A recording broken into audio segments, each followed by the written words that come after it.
Hello everyone, good morning to all of you and welcome to online study point. दोस्तों, आज है 21 मई और आज की इस वीडियो में हम 21 मई से रिलेटेड करंट अफेयर के जितने भी इंपॉर्टेंट क्वेश्चंस बन सकते हैं इन सभी को कवर करने वाले हैं, इसलिए वीडियो को अंत तक देखिएगा। और यदि आप लोगों को इस वीडियो की PDF चाहिए तो आप हमारा टेलीग्राम चैनल भी ज्वाइन कर सकते हैं, जिसकी लिंक डिस्क्रिप्शन बॉक्स में दी हुई है। और यदि आप चैनल में नए हैं तो चैनल को सब्सक्राइब कर लीजिए, साथ ही ये जो बेल आइकन दिख रहा है इसे प्रेस कर लीजिएगा ताकि आप लोगों को हमारे किसी भी नए वीडियो की नोटिफिकेशन सबसे पहले मिल सके। तो चलिए स्टार्ट करते हैं हमारा पहला क्वेश्चन। हाल ही में विश्व मधुमक्खी दिवस ये कब मनाया गया है, यानी कि वर्ल्ड बी डे। तो ये भी हाल ही में मनाया गया है 20 मई को। तो देखिए, दुनिया भर में यदि देखा जाए तो खाद्य उत्पादों का लगभग 33% जो हिस्सा है ये मधुमक्खियों पर ही डिपेंड करता है। और जो मधुमक्खियाँ हैं ये पारिस्थितिक संतुलन को बनाए रखने और पॉल्यूशन यानी कि प्रदूषण को भी कम करने में हेल्प करती हैं, और इन्हीं के संरक्षण के लिए विश्व मधुमक्खी दिवस मनाया जाता है। जो पहला विश्व मधुमक्खी दिवस था ये मनाया गया था 20 मई 2018 को। और इस बार जो वर्ल्ड बी डे मनाया गया है इसकी थीम क्या रही है, तो इस बार की थीम रही थी बी इंगेज्ड। तो इसकी थीम भी आप याद रखेंगे। अच्छा, ये जो वर्ल्ड बी डे है ये किसके द्वारा मनाया जाता है, तो ये मनाया जाता है FAO के द्वारा, यानी कि फूड एंड एग्रीकल्चर ऑर्गेनाइजेशन, इसके द्वारा मनाया जाता है। इसकी स्थापना हुई थी 16 अक्टूबर 1945 में। हेडक्वार्टर स्थित है रोम, इटली में। और प्रेजेंट टाइम में इसके डायरेक्टर जनरल कौन है, तो ये हैं क्यू डोंग। और यदि हम अदर ऑप्शन को डिस्कस करें तो 15 मई को मनाया गया है वर्ल्ड फैमिली डे, 16 मई को मनाया गया है नेशनल डेंगू डे, 17 मई को मनाया गया है वर्ल्ड हाइपरटेंशन डे यानी कि विश्व रक्तचाप दिवस, जिसकी थीम रही थी major your blood pressure, control it and live long. Next question है, हाल ही में कोविड-19 के सभी संक्रमित मामलों के ठीक होने के बाद कौन सा केंद्र शासित प्रदेश कोरोना मुक्त हो चुका है, तो ये मुक्त हो चुका है लद्दाख। इसके बारे में आप लोगों को बता दूं तो देखिए, 3 मई 2020 के बाद यहाँ पर यानी कि लद्दाख में कोरोना का कोई भी पॉजिटिव मामला सामने नहीं आया है। तो अब लद्दाख जो है ये कोरोना वायरस मुक्त हो चुका है। साथ ही लेह में जिन संक्रमित लोगों का इलाज चल रहा था वे भी इस बीमारी से ठीक हो चुके हैं। और लद्दाख में अब तक टोटल 43 कोरोना पॉजिटिव मामले सामने आए थे और सभी अब ठीक हो चुके हैं। अब यदि हम बात करें लद्दाख की, तो प्रेजेंट टाइम में लद्दाख के उपराज्यपाल कौन है, तो ये हैं RK माथुर यानी कि राधा कृष्ण माथुर। और यदि आप करंट से रिलेट करेंगे तो हाल ही में जो 7वीं आइस हॉकी चैंपियनशिप हुई थी ये आयोजित की गई थी लद्दाख में ही।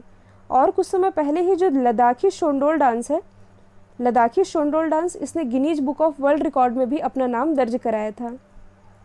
और अभी तक यदि आप लोगों ने ऑनलाइन स्टडी पॉइंट के GK ब्रह्मास्त्र PDF को परचेस नहीं किया है तो परचेस कर सकते हैं। आप लोगों की तरफ से काफ़ी अच्छे रिस्पॉन्स आ रहे हैं।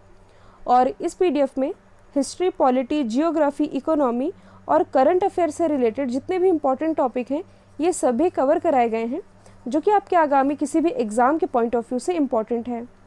और आज मैं आप लोगों को एक टारगेट दे रही हूँ। टारगेट ये है कि आज का जो ये करंट अफेयर का वीडियो है 21 मई का, इसे एटलीस्ट 5 स्टडी रिलेटेड ग्रुप में शेयर ज़रूर करना है, अपना सपोर्ट दिखाना है और वीडियो को फिर से ट्रेंडिंग में लाना है। देखते हैं हमारा नेक्स्ट क्वेश्चन। हाल ही में चाइना ने WHO को कितनी राशि की मदद देने का ऐलान किया है, तो देखिए, जो चाइना है इसने कोरोना वायरस महामारी से निपटने के लिए 2 वर्षों में $2 बिलियन अमेरिकी डॉलर देने की घोषणा की है WHO को, यानी कि वर्ल्ड हेल्थ ऑर्गेनाइजेशन को।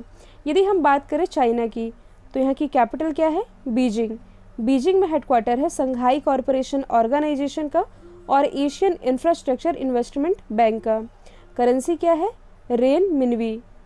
प्रेसिडेंट है सी जिनपिंग। भारत और चाइना के बीच एक एक्सरसाइज होती है जिसका नाम है हैंड इन हैंड, और ये आयोजित की गई थी मेघालय के उमरोई में। साथ ही कुछ समय पहले ही भारत और चाइना के बीच जो दूसरा अनौपचारिक शिखर सम्मेलन है ये आयोजित किया गया था तमिलनाडु में। और तमिलनाडु में भी कहाँ, तमिलनाडु के मामल्लपुरम में। तो ये आप याद रखेंगे। नेक्स्ट क्वेश्चन है, हाल ही में लेसोथो के प्राइम मिनिस्टर ने अपने पद से इस्तीफा दे दिया है, इनका नाम क्या है, तो देखिए, अभी हाल ही में जो लेसोथो के प्राइम मिनिस्टर थे थॉमस थाबेन, इन्होंने अपने पद से इस्तीफा दे दिया है। तो अब हम जान लेते हैं लेसोथो के बारे में। लेसोथो की कैपिटल क्या है, मसेरू। करेंसी है लेसेथो लोटी। और प्राइम मिनिस्टर तो यही थे, थॉमस थॉबेन, जिन्होंने कि अब इस्तीफ़ा दे दिया है। और यदि आप करंट से रिलेट करेंगे तो कुछ समय पहले ही जो भारत के जयदीप सरकार हैं, जयदीप सरकार, इन्हें कुछ समय पहले ही लेसोथो में इंडिया का नेक्स्ट हाई कमीशन नियुक्त किया गया था। तो ये आप याद रखेंगे। हम बात कर रहे हैं प्राइम मिनिस्टर की, तो देखिए हाल ही में जो एंटोनियो कोस्टा है, ये बनाए गए हैं पुर्तगाल के दोबारा से प्राइम मिनिस्टर। जानेट जानसा, ये बनाए गए हैं स्लोवेनिया के नए प्राइम मिनिस्टर। जबकि जो बेंजामिन नेतन्याहू है, इनके बारे में मैंने आप लोग कल बताया था, तो ये इजराइल के 5वीं बार प्राइम मिनिस्टर बन गए हैं। तो ये सभी आप याद रखेंगे। नेक्स्ट क्वेश्चन है, हाल ही में 2019 का अलेक्जेंडर डेल रिम्पल अवार्ड किसने जीता है?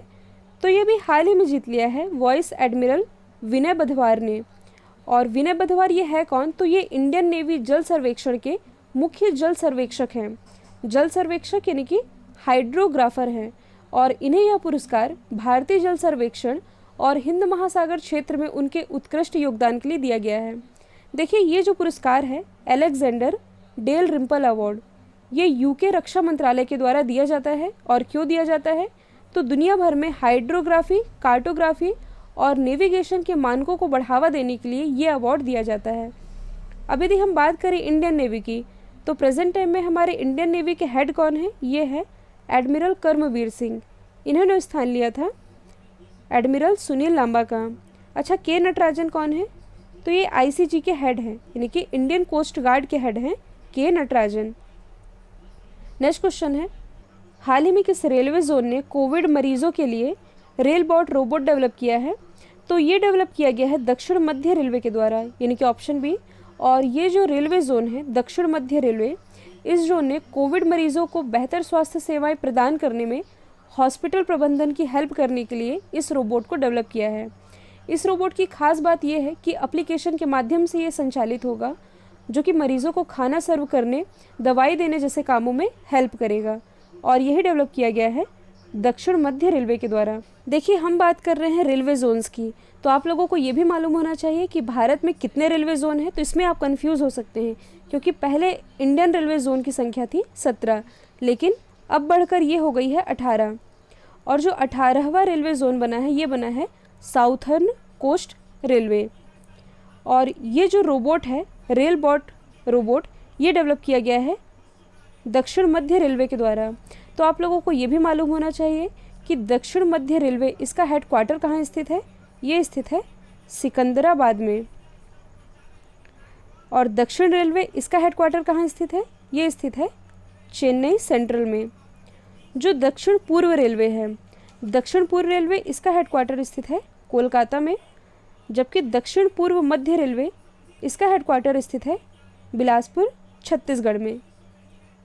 नेक्स्ट क्वेश्चन है, हाल ही में किस देश ने ओडिशा और पश्चिम बंगाल से टकराने वाले चक्रवात का नाम अम्फान रखा है? तो अम्फान चक्रवात, इसका नाम आप न्यूज़ चैनलों में देख भी रहे होंगे। ये नाम रखा गया है थाईलैंड के द्वारा। देखिए ये जो सुपर चक्रवात है अम्फान, ये 200 किलोमीटर प्रति घंटे की रफ्तार से सेंट्रल वे से उत्तर पूर्व की ओर बढ़ रहा है।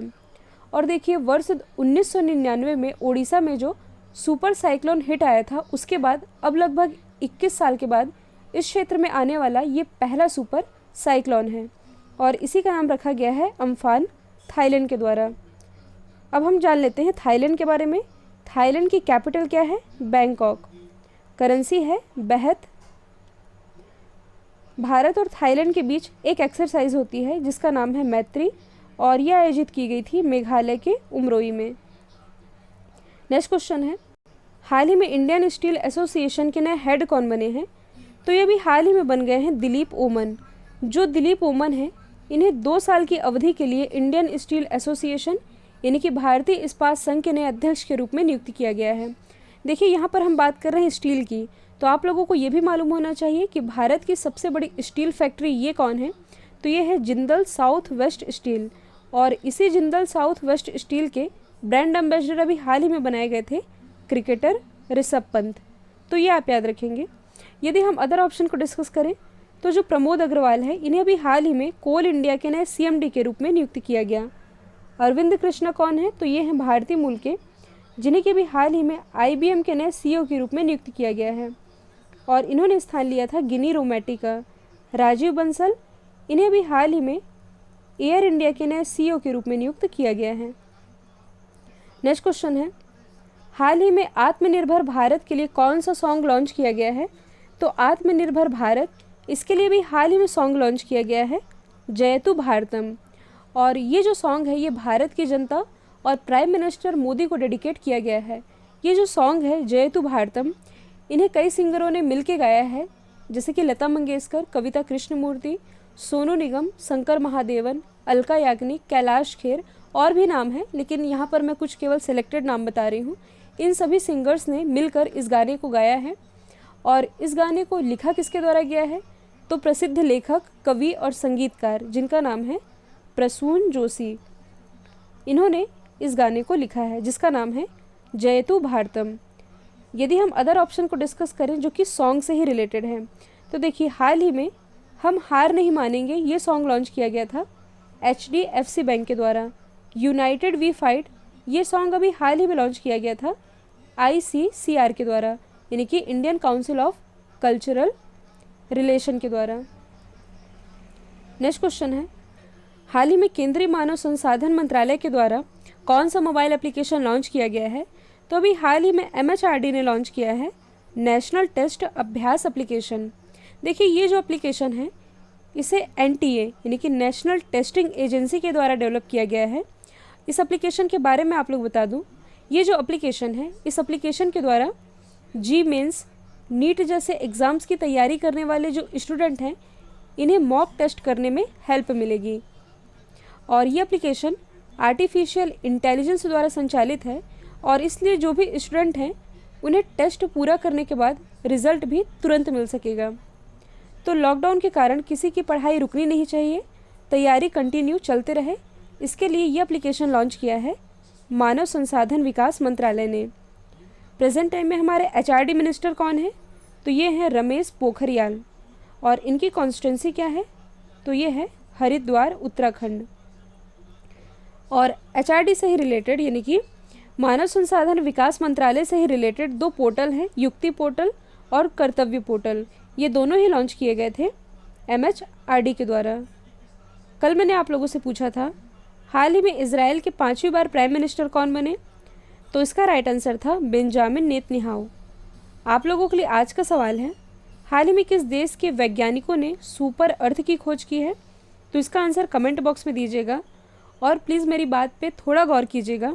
इस वीडियो को आज आप लोगों को एटलीस्ट 5 स्टडी रिलेटेड ग्रुप में शेयर करना है और अपना सपोर्ट दिखाना है। तो वीडियो को लाइक करते रहिए, शेयर करते रहिए। आज के लिए इतना ही। Thank you so much.